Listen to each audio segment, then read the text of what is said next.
1 by 2x plus 1 by 4y minus 1 by 3z equal to 1 by 4. Next 1 by x equal to 1 by 3y. Next 1 by x minus 1 by 5y plus 4 by z equal to 2 into 2 by 15 அப்படி கொடுத்துருக்காங்க. இந்த mixed ஃப்ராக்ஷனாக மாற்றிக்கணும். வாங்க some போட்டுடலாம். Solution let 1 by x நம்ம என்ன எடுத்துக்கிறோம், pன்னு எடுத்துக்கிறோம். 1 by y qன்னு எடுத்துக்கிறோம். 1 by z rன்னு எடுத்துக்கிறோம்.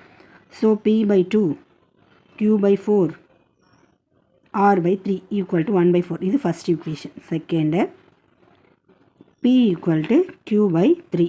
Third p minus q by 5 plus 4r equal to 2 into 2 by 15. இதை கன்வெர்ட் பண்ணிங்கன்னா மிக்ஸ்டு ஃப்ராக்ஷனாக கன்வெர்ட் பண்ணோம்னா 32 by 15.